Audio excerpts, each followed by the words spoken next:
The anti-India lobby is taking revenge from a rising India.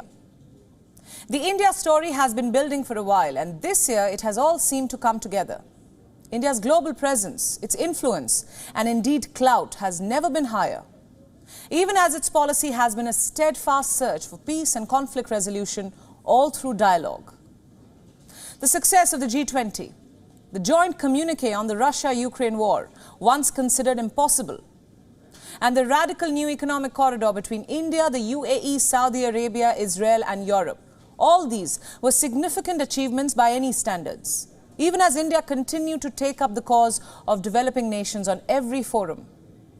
And then suddenly, for the last fortnight or so, a resistance has built up.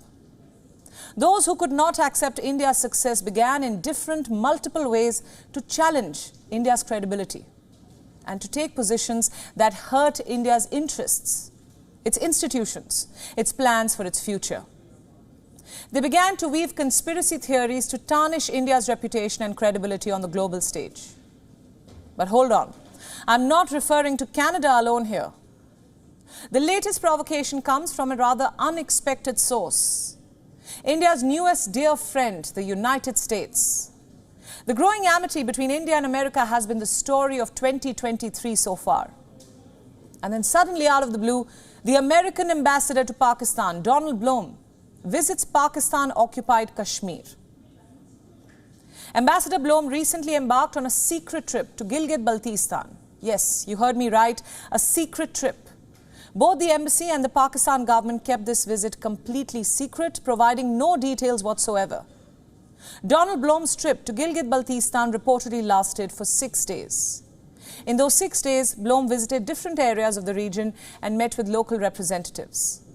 The only official information about the ambassador's visit came in a statement issued by the Gilgit-Baltistan Deputy Speaker's office.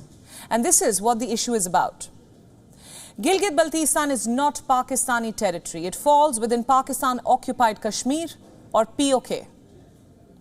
India views Gilgit-Baltistan as an integral part of its undivided Jammu and Kashmir. The very fact that the American embassy in Islamabad and the Pakistan government kept the visit a secret is evidence that they both knew they were treading on controversial territory. The visit seemed to be an implicit endorsement of Pakistan's position. Moreover, this is not the first time that Blum has visited the region. In October last year, Blum visited POK and repeatedly referred to the region as AJK, or Azad Kashmir. It is a contentious term used by Pakistan to refer to the region. The words, the visits, were a complete and clear provocation to India. There's no denying it. While President Joe Biden was singing a different tune when Prime Minister Moody visited Washington, and again when President Biden visited New Delhi. So what is this game about? Reacting to this situation, the US ambassador to India, Eric Garcetti, said that this is an issue that should be resolved through diplomatic channels between India and Pakistan. Ambassador Garcetti sought to reassure India by reminding us of the American delegation's visit to Jammu and Kashmir during the G20 summit as well. But the efforts of this anti-India lobby in Washington extend to a much broader scope. Let me explain. The US also reportedly provided Canada with intelligence over the killing of Hardeep Singh Nijjar, the terrorist behind the current diplomatic tensions between India and Canada. A top US diplomat in Canada confirmed that there was shared intelligence amongst the Five Eyes partners. This had prompted Canadian Prime Minister Justin Trudeau's offensive allegation against India in Nijjar's killing on Canadian soil. Another headline has now emerged on a totally different subject. On Monday, the Indian government had to defend its digital identification system, Aadhaar. Why? Because Moody's, the highly influential New York-based global investor service, came down on India's Aadhaar. It highlighted certain concerns, like establishing authorization and biometric reliability. And now India has set the record straight. It issued a long clarification declaring Moody's report on Aadhaar to be baseless. The Indian government highlighted how the report lacks any primary or secondary data or research to support its opinions. Now, this begs a crucial question. What were the concerns in the report truly based on? Aadhaar, issued by the Unique Identification Authority of India, assigns a unique number linked to an individual's fingerprints, face and eye scan only for identification purposes.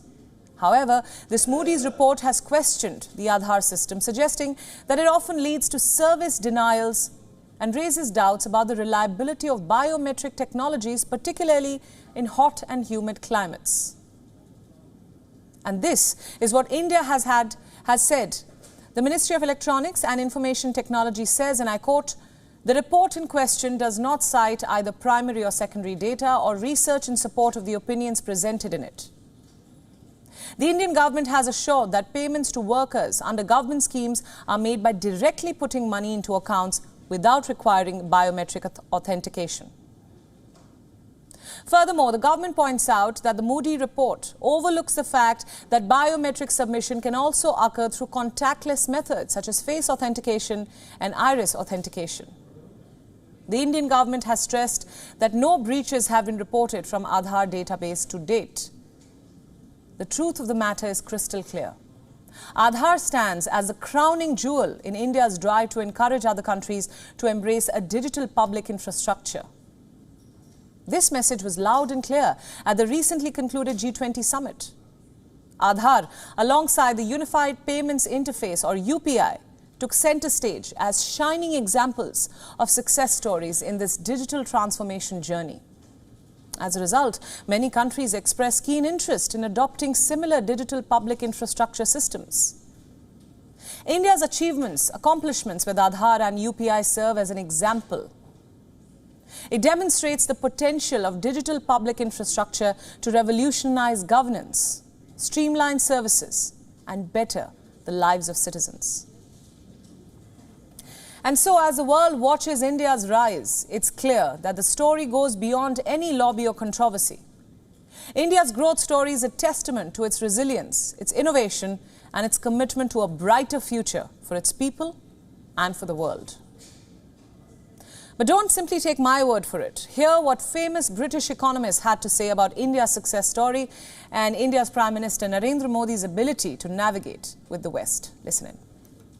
I think it was a huge diplomatic victory, and it tended to suggest that Modi treats the G20 more seriously than he treats the BRICS group. But it also suggests that India has this very, very clever ability to navigate good relationships with the West, as well as good relationships with the so-called emerging world, and managing to navigate the very difficult global geopolitical situation between the US and China. And as I say, if it would not have been for the dispute with Canada, which does threaten to overshadow all of this, I add again, it was a great success for Modi. WION World is now available in your country. Download the app now and get all the news updates on the move.